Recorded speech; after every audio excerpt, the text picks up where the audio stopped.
हाय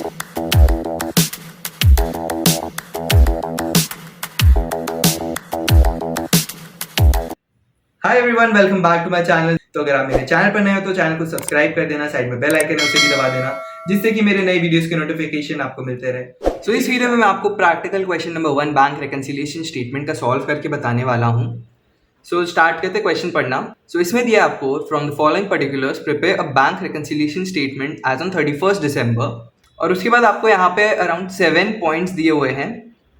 so start करते हैं इसको। सबसे पहला पॉइंट आपको दिया है on 31 December the cash book of a firm showed a bank balance of 60,000 debit balance. अब डेबिट बैलेंस कैश बुक में मतलब हो गया कि फेवरेबल बैलेंस है, मतलब पॉजिटिव बैलेंस है। तो हम लोग लिख देंगे कि balance as per cash book debit,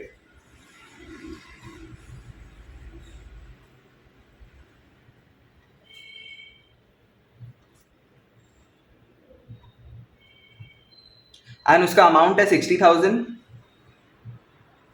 अब हम लोग देखेंगे कि क्या एंट्री ऐड होने वाला है और क्या लेस होने वाला है।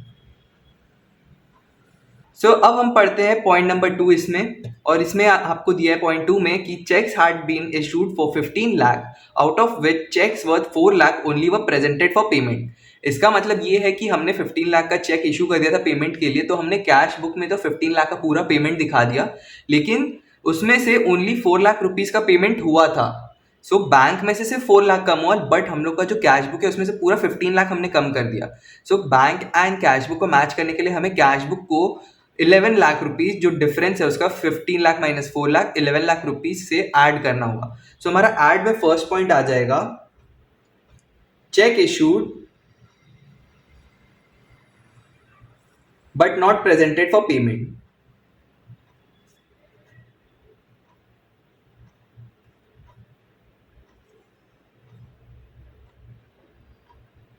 और इसका अमाउंट है 15 lakh minus 4 lakh, that is 11 lakh rupees. ये मैं आपकी अंडरस्टैंडिंग के लिए लिख रहा हूं यहाँ पे। चलते पॉइंट नंबर 3 पे। अब पॉइंट 3 में आपको दिया है कि checks worth 11,40,000 were deposited in the bank on 28th December but had not been credited by the bank. In addition to this, one check for 5 lakh was entered in the cash book on 30th December but was banked on 3rd January. अब दो cases यहाँ, एक तो हमने check deposit किया था 11,40,000 का, but वो बैंक में क्रेडिट नहीं हुआ, बट हमने तो कैश बुक में रिकॉर्ड किया ही है। और दूसरा था कि 5 लाख रुपीज का हम लोग को चेक मिला, हमने कैश बुक में रिकॉर्ड भी किया, बट हम लोग के बैंक में नहीं आया अभी तक। यहाँ पे हम लोग 2 पॉइंट लिखेंगे लेस में, क्योंकि हमने तो अपना कैश बुक बढ़ा दिया लेकिन बैंक में कुछ पैसे आए नहीं है। हम लेस करेंगे कैश बुक में। लेस में फर्स्ट पॉइंट हम लिखेंगे कि चेक डिपॉजिटेड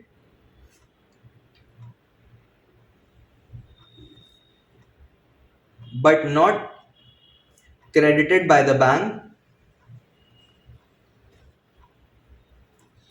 ये था 11,40,000 का, और एक था कि चेक मिला था हम लोग को।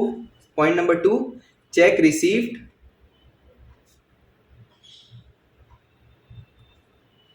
But not yet bank. मतलब हमने बैंक में इसको डिपॉजिट नहीं किया, और ये 5 लाख रुपीज का। एक पॉइंट में हम लोग को 2 एंट्रीज मिल गई।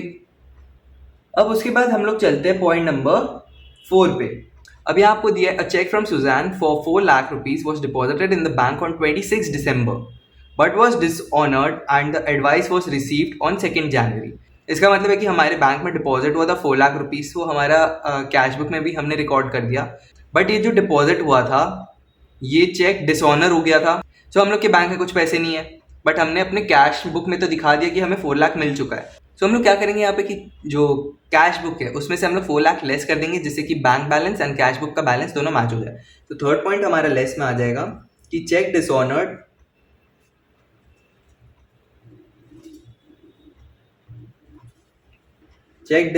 And no entry passed in the cash book, और इसका अमाउंट है 4 लाख रुपीज।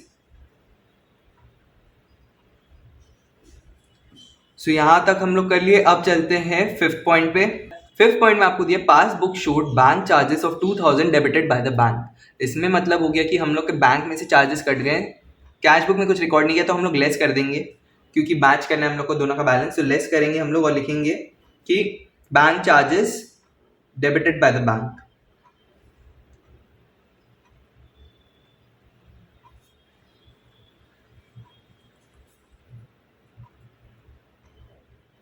एंड इसका अमाउंट है 2000 रुपीज।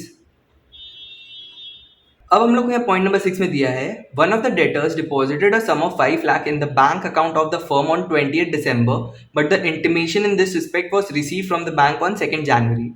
अब इसका मतलब है कि हम लोग के बैंक में तो पैसे आ गए 31 दिसंबर तक तो, बट हम लोग को जो इंटीमेशन है बैंक से वो मिले 2nd Jan में, तो हम लोग का कैश बुक में कुछ एंट्री पास ही नहीं हुआ, तो कैश बुक को हम लोग को मैच करना है बैंक बैलेंस से, तो कैश बुक में मैं 5 लाख रुपीज से ऐड कर दूंगा यहाँ पे, जिससे कि bank balance and cash book का बैलेंस मैच हो जाए। सो सेकंड पॉइंट हम लोग का ऐड में हम लिखेंगे cheque directly deposited by the customer.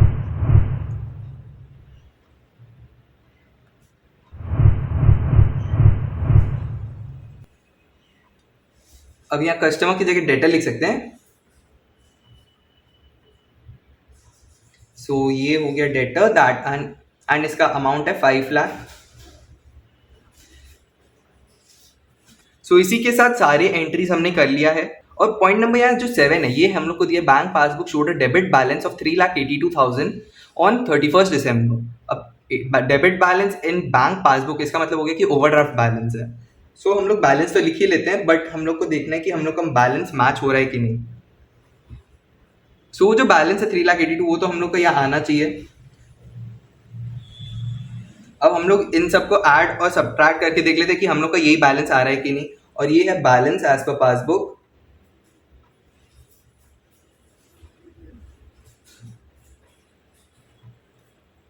Debit मतलब ओवरड्राफ्ट, ठीक है। सो अब हम लोग टोटल करते हैं इसका 60,000 plus 11 lakh plus 5 lakh minus 11,40,000 minus 5 lakh minus 4 lakh and minus 2,000। सो 3,82,000 ही आ रहा है हम लोग का।